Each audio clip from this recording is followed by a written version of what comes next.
All he said was, I can't be friends with a man-hating woman who... A mentor of mine many, many years ago told me when I think I was like 21 at the time, 22. I was like 19, 21. He told me women are not as mature as we think that they are. When you start to develop yourself as a man, you start to realize how immature women are. You start to realize that, I mean, truly develop. I mean, emotionally develop, spiritually develop, financially develop, sexually develop, spiritually develop yourself. You start to realize, he told me, women are, they're overstimulated in most areas. They're they're overcooked. Like, in other words, society puts a lot of pressure on them to be things that they're not properly trained to be.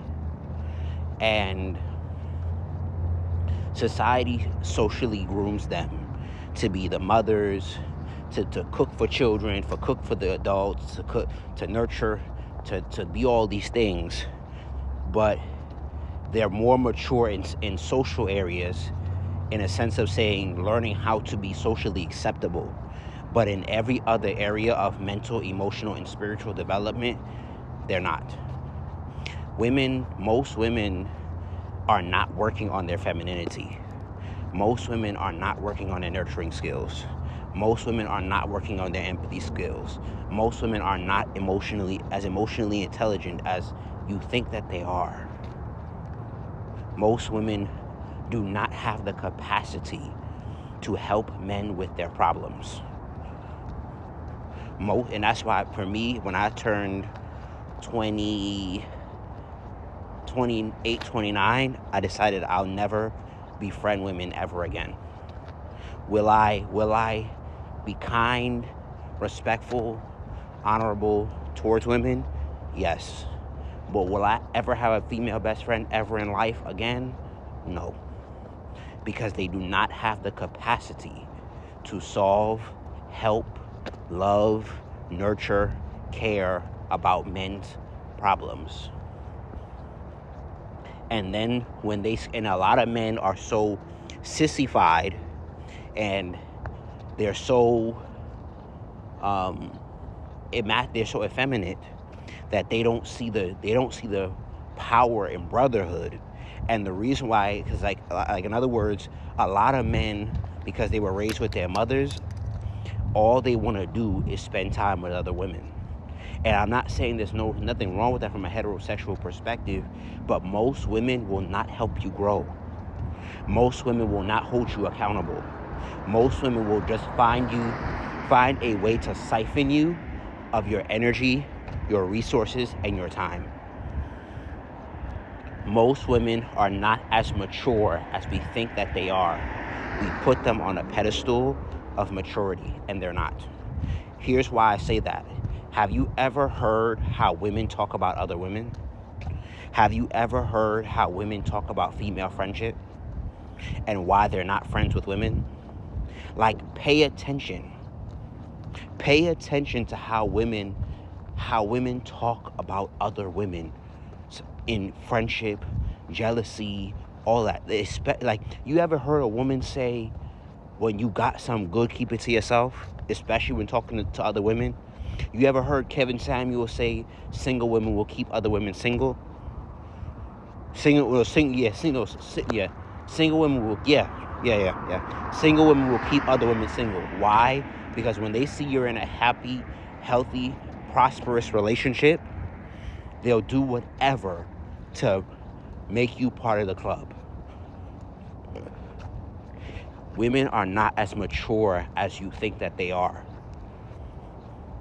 We often pedestalize them and give them grace of perfection. We often think they're more perfect than we think that they are. Like, they're not capable of destruction, ruthlessness, character assassination, evil, deception, lies. We give them a lot of grace to make, and it's in society, especially with feminism, because when women get close to other women, when it comes to feminism,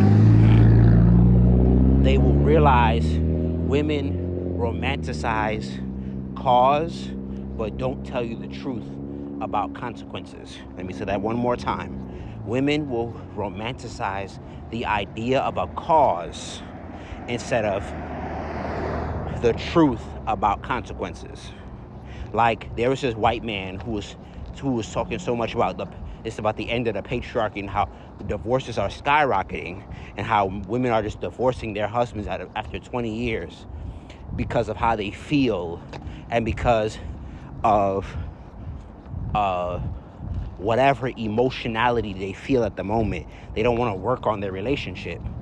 And you have to realize, especially in the modern time, women are more committed to their feelings than anything else. And that's why you must, unfortunately, become a master manipulator of feelings and emotions.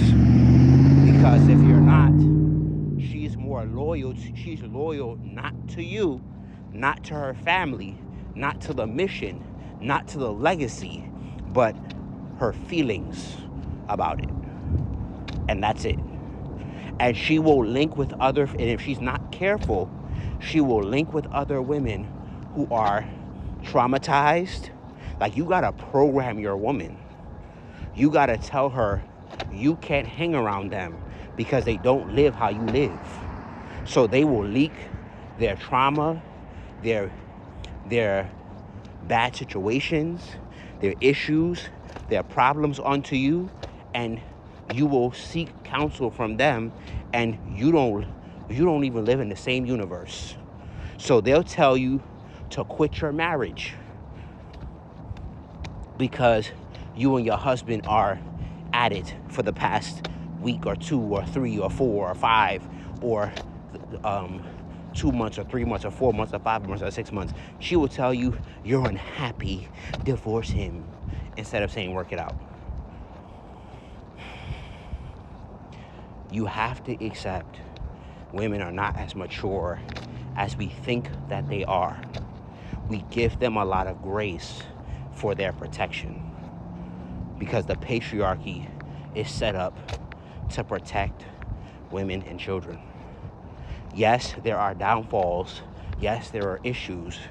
But for the most part, as a woman, you are in the safest place to be because you have the choice to do whatever you want whenever you feel like it. Again, I'm not saying there's no fault, but under patriarchy, you are in one of the safest places to be because what women don't realize is women are not safe with other women. And we don't ever want to say that. Why? Because we romanticize women. We make them seem like they're innocent. They're perfect. They can never do no wrong. And because we make it seem like they can never do no wrong, we don't truly understand them.